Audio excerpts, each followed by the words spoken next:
Previously on D&D. Okay, so you guys want to make your way to the tavern? Sorry sir, there's no George that works here. I'll take a pint. This ale is horseshit. Die.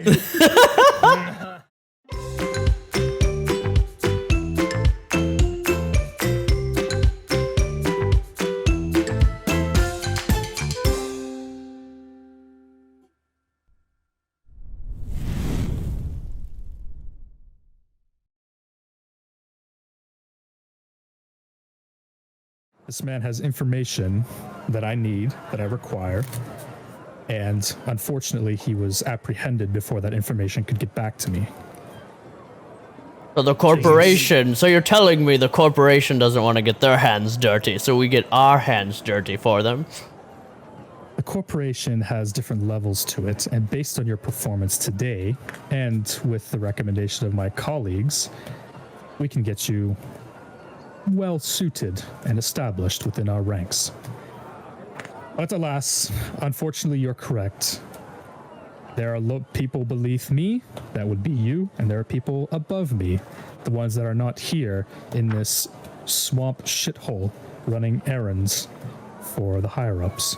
But that's the way the world works. This guy, do you just need the information or do you need him out alive? Preferably, we would need him alive, but seeing as how he's already been apprehended by the stockade god and he's been interrogated, the retrieval of the information is paramount. I would say, operationally speaking, if you can manage to get the individual out alive, that would be a huge gain, as the informant himself was a deep-rooted undercover agent of ours, and unfortunately he dug his nose in a little too deep into information or sectors of information which got him caught. Would the guards be likely to let him up lightly? We have a bit of a history with the guards. We've done a few errands for them. Well, that will work to your advantage, maybe. Although I don't know how well they would receive you prancing about in the stockades after hours, breaking out prisoners. I would say you would definitely have to weigh that against your reputation with them. Like I said, we reward handsomely for this kind of work. And unfortunately, time is of the essence. This needs to happen tonight. How handsomely is handsomely? You are talking about having us break into the guard shack and pull a human out with one night's prep. 200 gold apiece, and outfits and positions within the Myriad.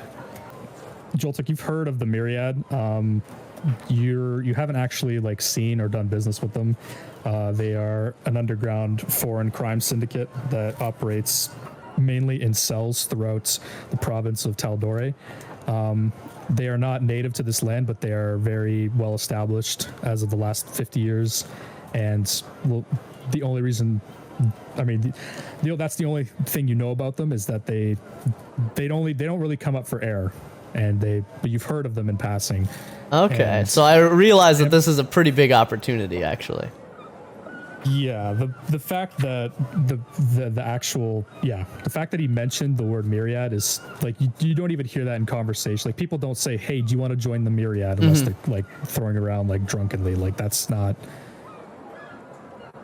something. Okay. Yeah. It's almost the equivalent of hey, you want to join the Mafia? This is a test run. If you do well on this, we'll think about taking you on, kind of thing.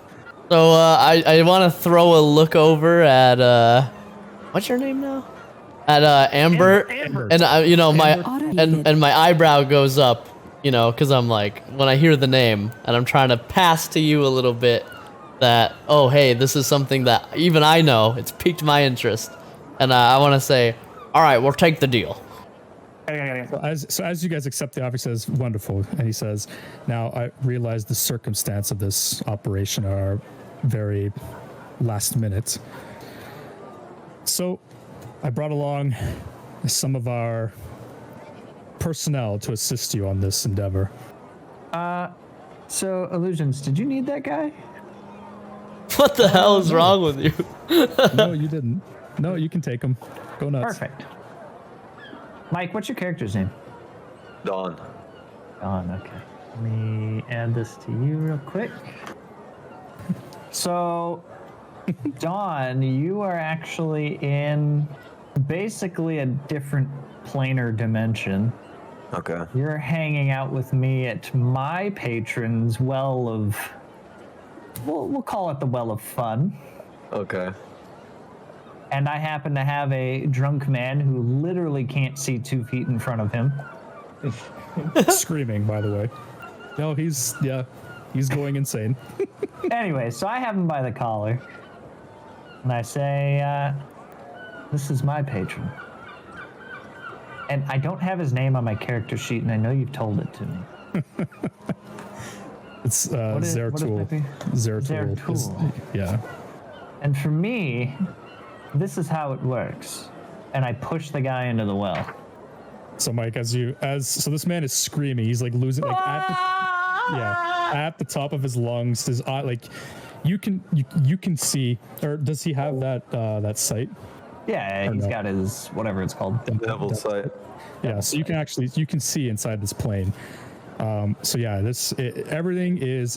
Picture you're floating on like you're floating on a rock, and the atmosphere around you is just like space, like stars. You're literally looks like you're floating in space, and in front of you is a soul of face begins to like melt and like down to the bone to his skeleton. You can kind of see his skull as his screams subside, and his body just follows in behind him, like kind of like melting at like 3,000 degrees, and like his wailing silence cries out his last breath, his last breath escapes him. His wails subside. Silence is reached, and you just hear like.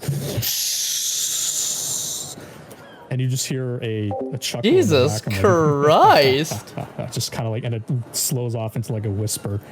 You can kind of hear faint whispers that just fill the air. You can't understand it. What the hell? But I just sort of look at you and I say, the power they can give you is euphoric. What do you think? That was pretty cool. What happened to him? The best way I can describe it is blood for the blood god. Anyways, are you ready to get back to business? I figured I'd show you things that your patron may request of you one day. Yeah, I think it's time we go back. But I'll keep that in mind. I bow in the direction of my otherworldly patron. And behind, what's the guy's name that they're talking to? Is that Stitch? Well, that is his name, but they don't know his name. Okay, good. Yeah, that's well, fine. we know him, so. Yeah, correct.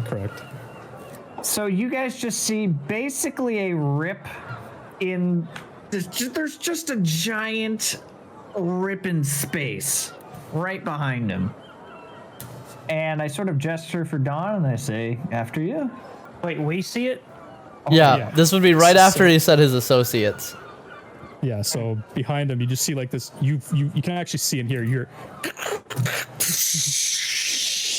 And as that happens, you see. You can see like a kind of like. When it's like really hot on the horizon, you can kind of see like the mirage melting the vision. It's kind of like that around the rip of the rip in this crack of time or whatever this looks like, and you kind of gaze behind it and you just see darkness. You don't see anything, and then out, from the actual portal itself, you see a face emerge, and then 2 faces emerge, one masked and kind of sort of half cloaked over his head. And they both emerge from somewhere. And that's how they introduce. And that's how they come into to us, like in front of us. I just sort of dust my hands off. Gentlemen, this is Dwargray and Dawn. They will be your associates on this endeavor. Tonight cannot be a failure. He's addressing you two, Dwargray and Dawn specifically. He's like, tonight cannot be a failure. Our informant has granted us solid intel, he's referring to Jeff. Our informant Jeff has granted us solid intel that these 2 men here are capable of getting the job done. Tonight, when the Katal Lighthouse is lit, your distraction will be set, and you will be able to enter the stockades.